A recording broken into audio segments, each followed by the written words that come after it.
Before I share my views, I want to extend my thank you for the Australian Greens who made possible my visit in the past few days, and learned a lot, heard a lot of stories about the ups and downs of the Greens there. I'm more than excited to go back home and to share this knowledge from you.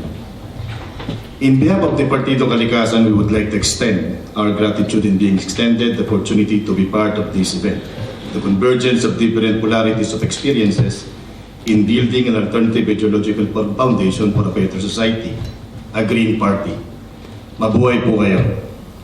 Indeed, the realization of our environmentally motivated idealism has now been taking a real tangible form. In retrospect, on November 2013, Typhoon Haiyan devastated my country in the southern parts of Visayas Island, particularly late in summer.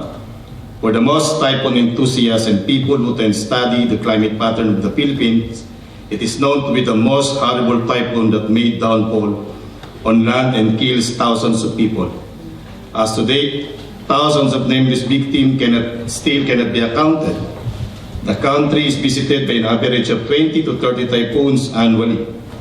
The pattern made by this catastrophic situation from Typhoon Kisana, Habagat, Ramasun puts the country in the rain, socially, politically, and economically.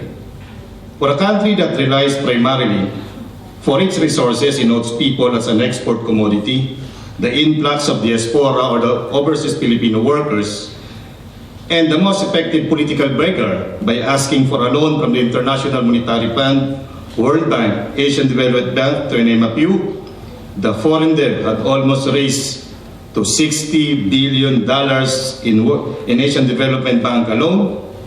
This had managed influence in restructuring our country's economic and political policies towards a more liberalized system of governance that protect the foreign investment and to secure profits to the 1% of the elitist few.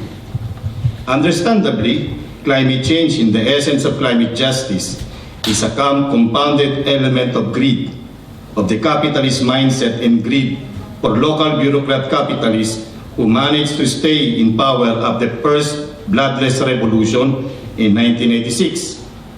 The national government officials from the executive branch, the members of the parliament, and the local chief executive used their powers and position to influence business controls and secure profits.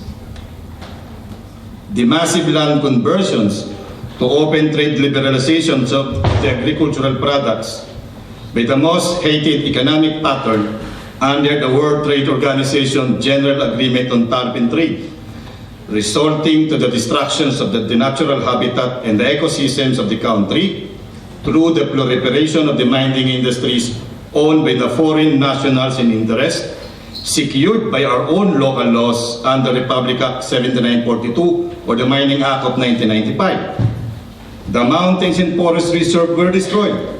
Hundreds of rivers were destroyed and became a dumping site for their industrial waste. The rivers, which serve as a natural habitat for fish and other resources for the benefit of the locals, were now so intoxicated, no longer serve such purpose. Many low-lying communities were annihilated by landslide from destroyed mountains. Thousands of indigenous peoples were robbed of their rights to till and protect the lands from their ancestral fathers protected since time immemorial. Thousands of people were relocated. The continuous struggle for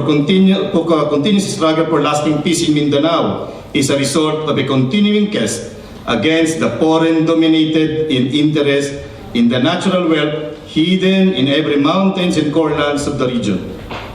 While the country has been long free from the dark side of the martial rule of 1970s, the Philippines is still under the bondage of poverty and injustices ruled by the same people who are with us against Mr. Marcos. That's very ironic. Unfortunate as it is, the social change that we are aspiring for was being reduced into changing the old guards, not changing the system. The foregoing are, dim as they may be, in reality, man-made catastrophic phenomenon which summarizes the effect of the climate change condition in my beloved country.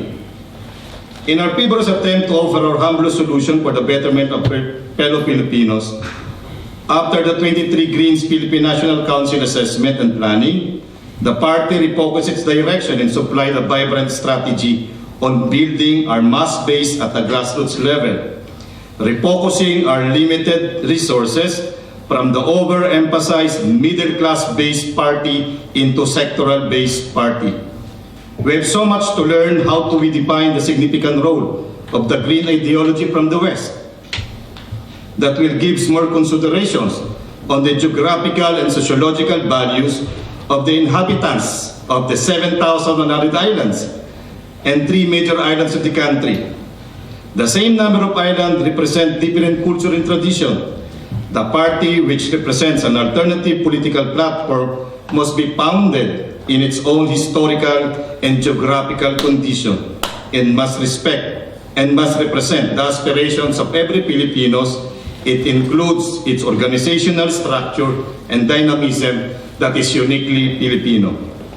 Green PH addressed the lack of governance template by identifying one province as its pilot area. In this case, to address the Green PH role in the campaigns against climate change vis-a-vis climate justice, the party utilized two-pronged approach, working within the government, strengthening the presence of the party at the village level.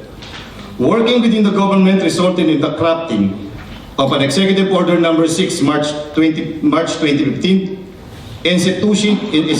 instituting for the creation of Climate Change Adaptation and Mitigation Secretariat. Our local party institute was designated as a regular member. We finally submitted and get the approval for the 15 years Climate Change Adaptation and Mitigation Plan. Last April 22, 2015, during the Earth Day celebration, the head of the Climate Change Commission, Office of the President, officially accepted and acknowledged the Climate Change Action Plan as the first in the country after the enactment of the Climate Change Act of 2009. That's how our government works as an efficient government. Green PH had too much things to do. Utilizing the present authority from the local government, we envision to influence 674 villages in the province. After 10 years of its conception, Green PH at its first Congress as a province level, the first provincial directorate of Laguna, after 10 years of conception, managed to elect its newly constituted provincial directorate. It will now gearing towards registering as a local political party at the province and will field local candidates at the City Municipal Council on May 2016, including the Village Council and Youth Council on October 2016. We will build our complete slate in 27 barangay as our test case. The only thing that Green PH must do to be able to influence and realize its vision of governance, challenge the inept political system at the micro level, and participate in the electoral system of the country. Field its own candidate, it's emerged as a political party. If not, Green PH will remain left in the dark corner of the political environment of the country.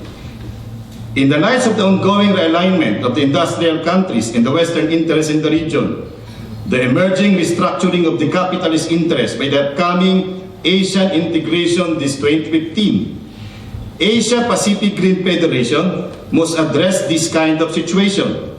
The imminent integration of the countries within the ASEAN region is seen as another form of capitalist manipulation.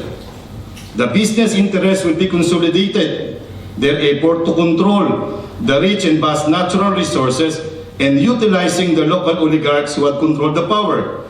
This will bring more catastrophic event in the lives of the ordinary toiling masses, socially and economically. APGF must represent, again, giving an emphasis, APGF must represent our interest in the international arena. APGF must assert its role as an alternative social political structure in the midst of the globalization pattern. APGF must address the issue of organizational strengthening within the region. My concrete proposal: form a study group that will focus on the consolidation of the emerging parties in the ASEAN region. Strengthen the collective action by the parties who are in power, particularly Australian Green and New Zealand Green, by sharing its experiences in managing the affairs of the Greens at the Parliament and the Executive Branch. Lastly, I would like to congratulate every one of us by continuously working for a just society. We dreamers must toe the line. Green activists must unite for a better world. Serve the people, walk on victory. Thank you so much.